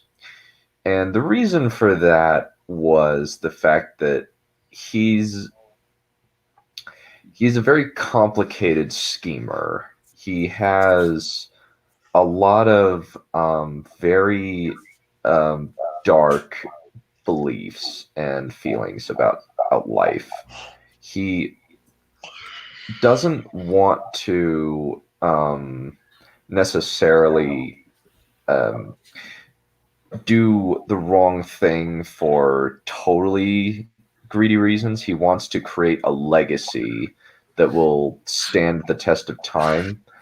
But one of his problems is that he cannot necessarily see a lot of the big picture beyond himself. And he feels the need to enforce his will on other people. Is he David Benioff? No, he's Are actually. you sure? Are you sure it's David Benioff? Because that sounds exactly like him. yeah, it does. It's like he's actually very intelligent, unlike David Benioff. Oh, okay. So we're not talking about the negative 20 IQ person here. Yeah. Okay, good. What we're talking about here is basically a guy who, he's actually able to see. Never mind. He's actually able to see the bigger picture fine, but his issue is that he only takes into he doesn't really try to. He doesn't. So it's really almost like a want to compulsion. avert bad. The little pictures that the big picture's made of. Yeah. Basically, like he understands like the fact that eventually the kingdom is going to go into war, but he doesn't see like a point in trying to stop it. Yeah. Where and he's kind of the opinion that like honor he's kind of become disillusioned with kind of the idea of honor and stuff, because he's seen that like honor didn't really serve his dad well, and and he saw that his dad was soft and really just hated the fact that his dad was unable to really keep his kingdom in some measure of order. That was kind of one of my favorite characters, along with Kaya Ashbringer. Basically, what she is like, I've read a little bit about her, where she's working with a lot of trauma because of the terrible things she's done, and she copes with it by going to alcohol and is a heavy drinker because of her trauma that she's had. But she's still an excellent fighter, and a lot of her motivation is focused around making sure that like her son is still alive, because that's what that's her primary motivation. Yeah.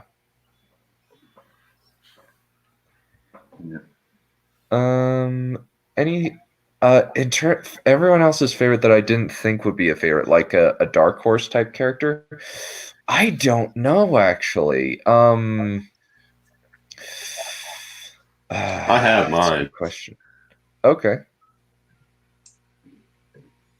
Can you hear me? Can you hear me right now?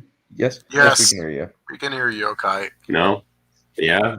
Yes. Yes. Yeah, we can I, do I that. already Hear me out. know that in my man, there's a massive delay. You're cutting out in mid word. Like 20 Does minutes anyone else later, I get hear that? yes.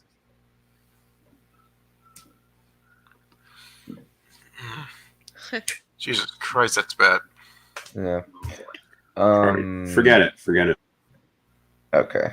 A dark horse character. I think that Navia and Elaine were the characters that I didn't realize would be a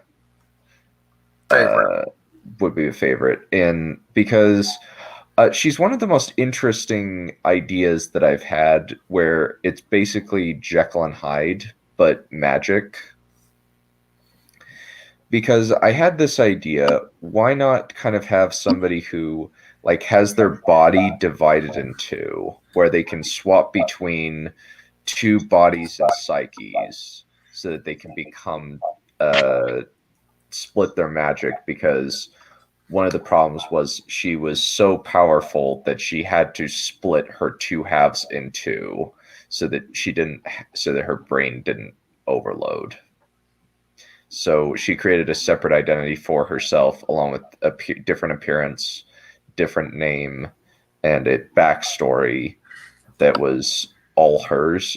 And then in the second book, they split in two, and they had to figure out, one of them is basically an AI trying to figure out what she is, essentially. That was the thing that I did with that. Let's see.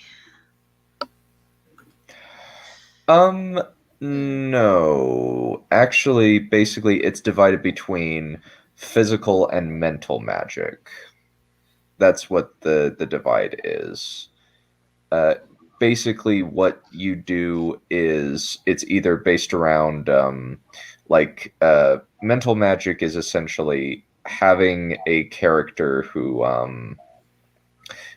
is able to use stuff like telepathy, internal magic, where basically it's like physical stuff, like how do I say it? Like super speed, super strength, or enhanced healing on yourself. That is internal magic, whereas external magic is stuff like healing other people, destroying buildings, using earth, that sort of thing. So that was kind of the thing that I created. With that. And that was kind of the split that I had between the two. And then one of them kind of just has to develop her own thing and her own personality, because she's basically an artificial intelligence that just basically like was made up from whole cloth. None of her experiences are real. Like, she was just somebody that Navia created. What are some of our favorite creative stories / ideas that we created?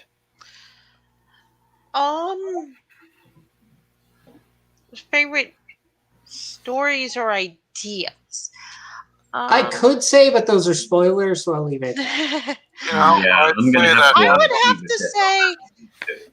have to say that fundamental. That's a RAFO in some way. Is if you want to do has anybody heard of the RAFO anagram? Yeah. No. Read and find out. Oh, yeah.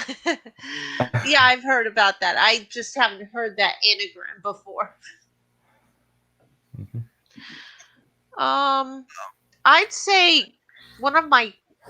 I think I have. Let's see. So, illusions of mastery and fundamental feelings are two of my favorite ideas right now, along with a link to power, which is what I read this last Saturday. I would say that that at this moment it's the Fate and Fire Elms story that I'm working on.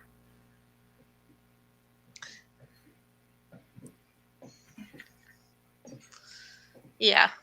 Yeah, I'm having a lot of fun doing that story. And I can tell because I'm having the most difficulty figuring out some of the ideas, but so far got everything ready. Just got to work on the first chapter. Awesome.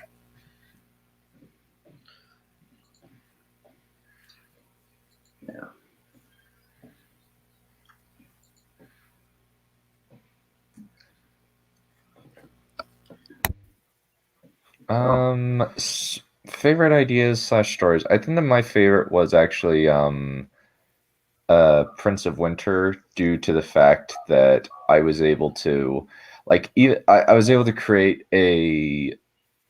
what I would say is a relatively interesting political thriller plot, where I incorporate a lot of elements that I've seen in other stories, but try and keep in terms of this story, and try and do my own thing with a lot of the ideas. That was kind of my idea. I also am very pleased with how Lost Legion turned out, where it all works together in the city of there are two plot lights going on simultaneously. Well, three technically. Two are in the city of Delphius, and then a third one in another part of the country. And in the city of Delphius, I tried to make it so that the two plot lines merged together and became pretty concise and merged it to a point. And I was very pleased with how that turned out.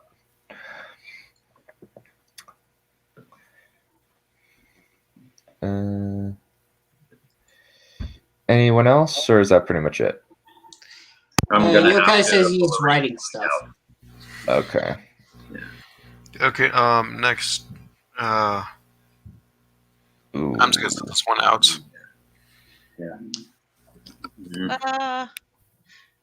Looking back at some of your stories and characters from their concept to their final stage, how drastically did they change from the beginning to the end?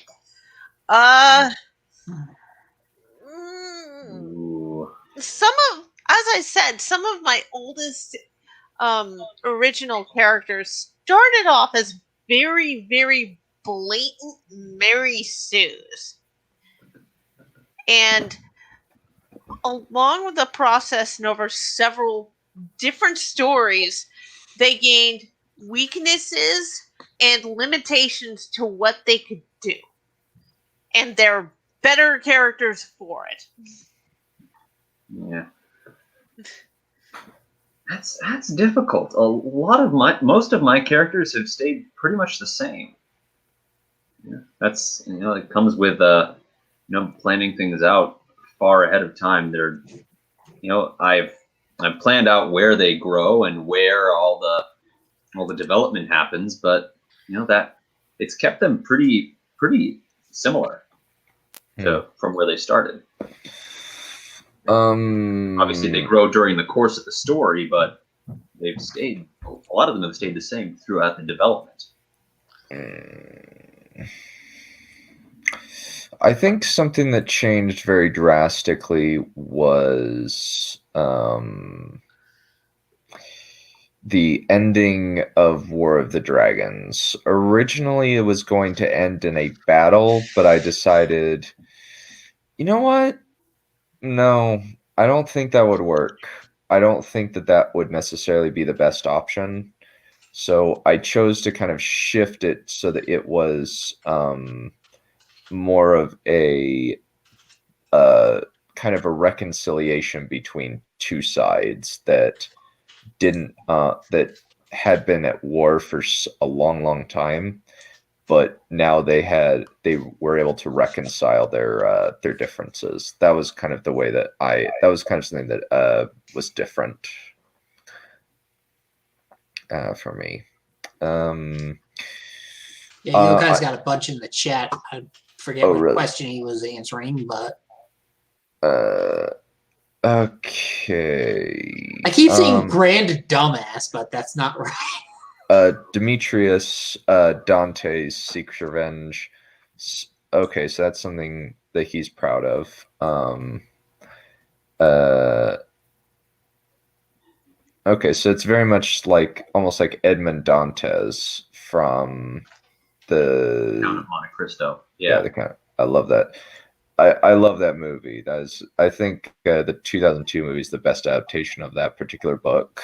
And I'm kind of sad that the BBC hasn't done an adaptation because they do a good job with Mr. Dumas' work. Dun, dun, dun. In the old days,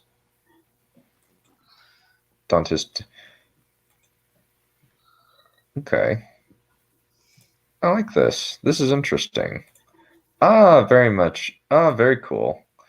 Very much inspired. Oh, okay. I can see. Yes. That's actually I can see the parallels. I actually read like the first chapter to Yokai's story. It was pretty nice. Dun, dun, dun, dun. What are some other? Let me see. What are the other questions that got asked? Crow had one. Favorite location? Favorite location? Yes. Let's answer that really quick, and then we'll go back to the others. Okay. Okay. Favorite location?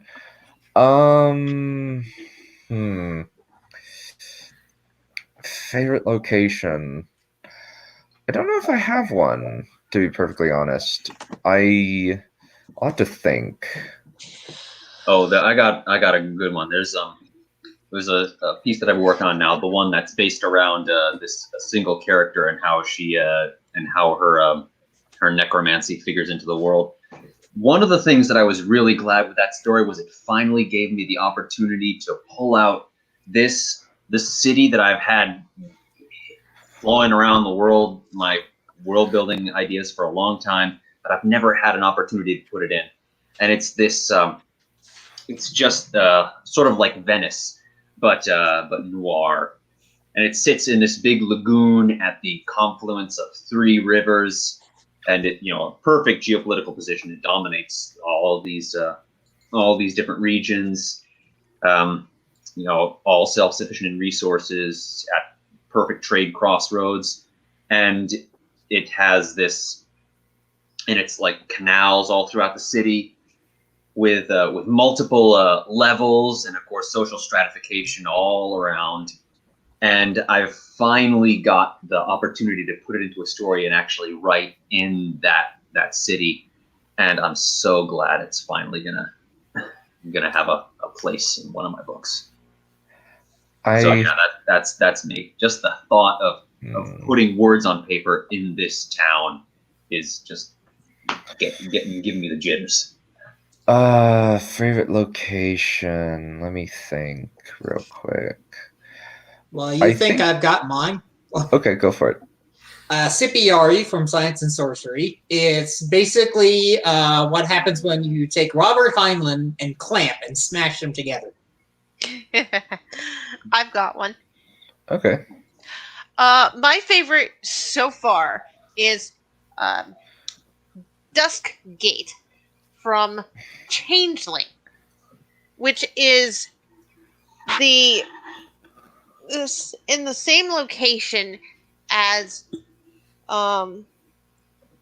a virtual village, and it's full of fae, and my 3 main characters are basically stepping on eggshells, trying not to get in trouble. I think that my You're right. You got the COVID. Right. Okay, let's immediately shift leadership over to Neph. No. Yep. I second the motion. No. Yes. I demand social distancing. No, thank you. No, thank you. Then how about Yokai then? Hey, it's either that or a communist revolution. Take your pick. Hey, I will not take commies. I will, if you're a commie, line up so I can slay you. Down, boy. Okay. I think one of my favorite locations that I've created so far is actually in Tempest of Shadow. It's called Burial, and it's actually this really almost sci-fi city in what's up to this point been a fantasy world, where you actually have like various different things such as like you have cars, you have fire extinguishers, you have security cameras, at least like magic security cameras. They're like 360-degree orbs that reconstruct stuff, and just a table that allows you to see the person controlled to see what they want, what they anywhere in the city that they want to. You also have stuff several multiple story buildings. You have areas where there are teleportation grounds, where they're very carefully regimented in order to keep the temporal holes from killing people. That's, I'd say, is my favorite location personally. I can't think of any others off the top of my head that I'm a particular big fan of. Let me see. What's another question? How descriptive do I get with characters' appearances, clothing, faces? Not really on my part. I since- tend to go into a little bit of detail, but at the same time, this kind of thing can very easily turn into purple prose. Don't. Great. Mr. Snap, I think I'm getting Framing Monsters flashbacks. Yes, you should be. Thanks. I really like it. Can't wait for Monday. Yeah. To answer this, I usually had a hard time with this originally because I was extremely authoritative with this and kind of purple prosy, but it wasn't so much a Mary Sue thing because I was kind of purple prosy with everybody. And what I had to learn was that basically a reader's going to generally understand. They're not complete morons, just mostly morons. And if you give them an idea about the things that are important, then just leave them to make up the things that aren't important themselves. I find that using just regular language like green or evergreen is good enough for a color. But if I'm doing something like with, say, a fairy, I will use the more gem colors. Because it's more exotic. This gets to something that I was taught in one of my theater classes in high school that I've always found a good application to writing. My theater director always said, remember, somewhere in your character's head, they are choosing to say these words on the script. Your job as an actor is to figure out why. And that's always struck me as a good guide towards writing. That somewhere your characters are always making the choice to use these exact words. So what's going through their head that's going to make them use this word and not that word? That's going to make them speak this way and not another way. Yeah. And of course, as the writer, you have power over that. You can choose what words they're saying. So that allows you to use get a lot more characterization just through their speech. Some character is probably going to be more working class than another one. They're going to have a different vocabulary than someone who's been trained in elocution since she was 4. Someone who's picked up the language as a second language is probably not going to have all their phrases constructed properly unless they've had a lot of time to figure it out and pick it up or had some formal instruction. people that are tradesmen might slip trade speak into their regular speech patterns. You know, there's a million different ways that you can slip that characterization in without your audience noticing it. That's something I've always thought was very, very important, knowing how to do.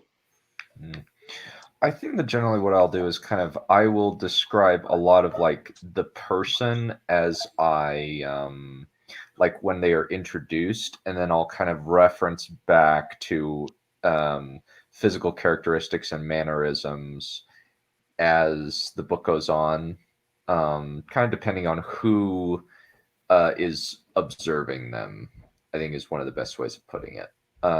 Like for instance, like if for instance, Richard Fenris walks with a limp, so I constantly draw attention to the fact that he hates walking with a limp. And other stuff like I'll like the fact that he's very gaunt and pale and has a very thin face also plays into things. I think and if it's like a facial expression, I'll usually just describe it as is, like, oh, they have X expression, like they grimaced, or another thing. That's how I usually will describe it. Mm-hmm. Yeah. Plain I language. tend to put facial expressions in my dialogue tags. That's me too. As far as I'm concerned, dialogue tags are the equivalent of stage directions.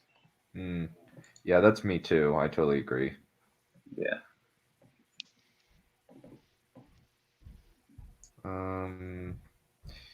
What and also, you do have to walk a line with oversharing. You know, certain things you just don't need to know.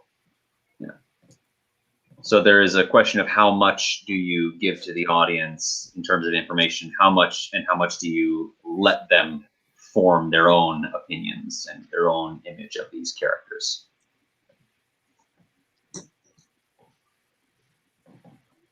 You know, because the last thing you want to do is be a complete authoritarian when it comes to the image of the characters. You know, because no one wants to be told exactly how this character looks, and if you think they look the other way, that's wrong. Go to story gulag.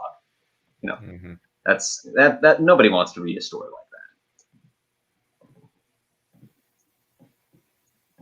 that. I would agree. Yeah. You know, that's what movies are for. Yeah, kind of like how... And like light novel illustrations. Yeah, like, as I said, unless I'm describing something that's exotic, I'm going to use plain language. And if I need to use more of the, gem languages, or gem words for it, I will. But I tend to only use those when talking about the fair folk nowadays, instead of everything.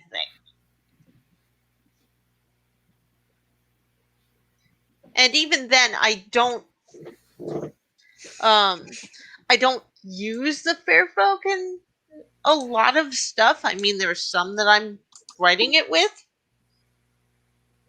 but yeah, I don't use the extremely colorful language unless I absolutely have to.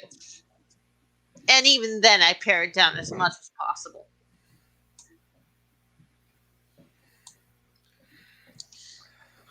Something I like to do is, it depends on if you're writing in the perspective of another character, the things one character that you're writing in their perspective says about the other character can say a lot about, not just about how a character looks, but what another character that you're writing in their perspective, what they notice.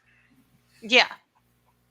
It's like if one character notices another character's done and can identify it by make, model, chapter, and verse, then that can say not only just stuff about the other character, but about the character in whose perspective you're in. That too. So I try to do like a double whammy in that respect. I imagine it could probably get pretty old doing that, but It's a good way of showing and not telling. I don't know what the context for this is.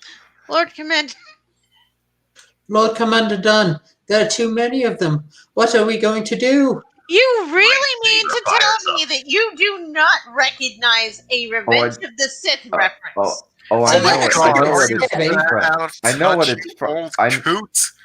know what it is. No, I am you're just old. You're old Well- coot. You're a boomer.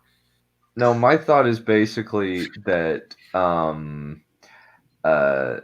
this is just like I don't know what it's referencing, like what the context in terms of like why it's being brought up. But that's my question. Like I know the quote. I'm not a Philistine. I just have no idea what it means. Oh, I thought you were on a cultured swine. There you go. Because the fact you don't know what prequel means must mean you're uncultured. Oh, I know pretty much all of the prequel memes. I've been around Anomaly Inc. stream enough for that for it to be the case. Oh, by the way, have you seen the new emu? Oh my god, did you catch the latest stream where they were just bullying him over the emu war? I haven't. I'm not a big video game dude. Oh my god, you should have seen it. They were going ham on him, telling you how Australia was playing. Australia was spending the next 90 years trying to play catch up to a bunch of flightless birds. Oh, that's hilarious. How do you lose a war against birds? Reasons. They couldn't even build a fence against rapids and succeed. Clearly. Yeah, How the do you fence lose that a war turned out to against be the decisive weapon birds? that tide in the battle against the vile EU pestilence. They can't win against the emus. They've lost already. Enough. Okay. Alrighty. What are some other? I think that's it. We've been going for a good amount of time. We've been going for about 2 hours. This is great. Yeah. I think we'll kind of. Does anybody have anything they'd like to add before we conclude? What about plugs? the droid attack on the Wookiees? Yes, we need to talk about the droid attack on the Wookiees, okay? How do we handle this situation? Plugs, maybe?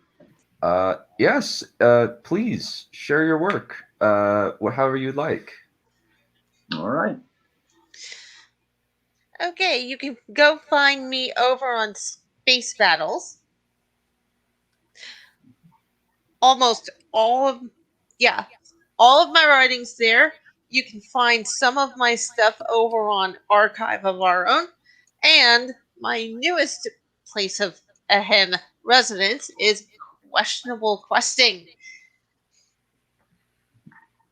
I also have a channel here on YouTube that gets absolutely no use at the moment, but I'm hoping to build it into something. I just still haven't figured out what the hell I'm doing with it yet.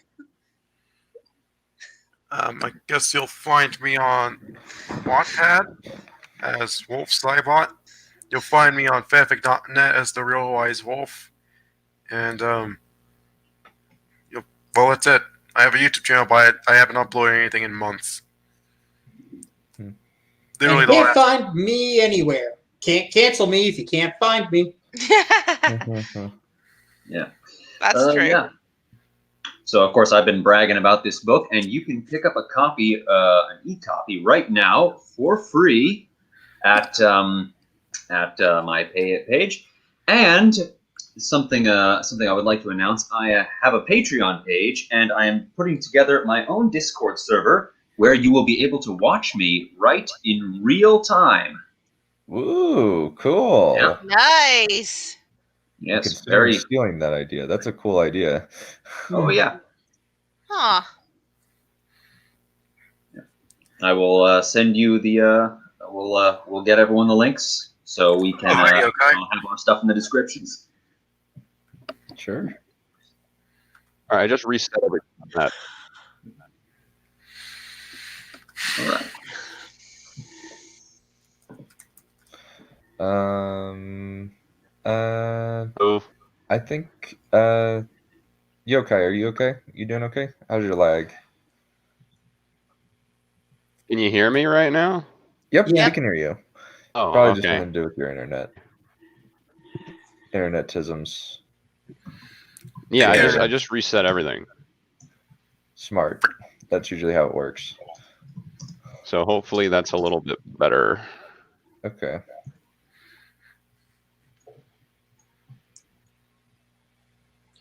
Okay. Now I Sweet. got YouTube and everything. And I got the links. Do you have anything that you would like to plug? Me, not particularly. I mean, Okay. I guess if people want to, they could look at my fan fiction and my Fiction Press account, but that's right now all I've got going. Alrighty. His stuff is good. Go read it. Yes, it is very good. Well, without further ado, then, I will plug my stuff. So you can basically find all of my work at Beam in the links below. I have various books related to either fantasy. I have the Discord server is in the description below. I have about 10 books out right now. I have a novella coming out in about a week and a half, and I'm intending to put that out so that I can be able to finish up with my publishing season for the year and start working on my writing season so that next summer I can start up another publishing set. Ultimately, my most of my stuff is in the description. Pretty much all of my stuff is in the description below. My Patreon is in the description below if you want to support what I do. And that, I think, in terms of like a pitch, you can find most of several previews for my work across the writing showcase streams. I'm going to be putting out various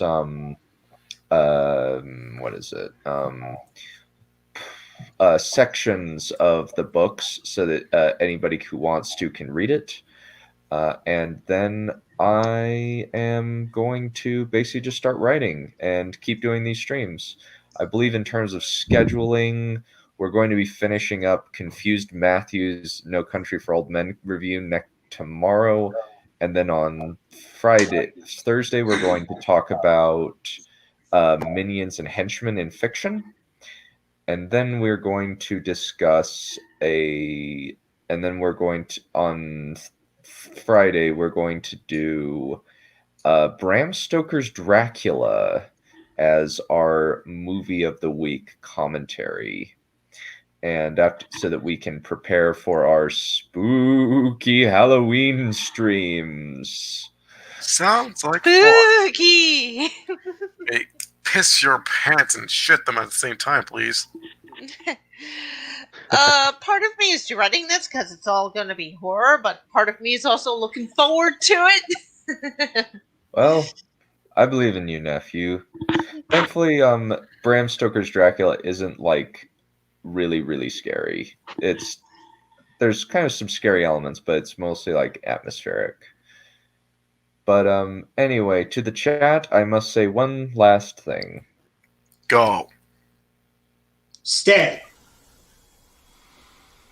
Go! Holy shit. Okay, oh my god. Go! Well, those have it.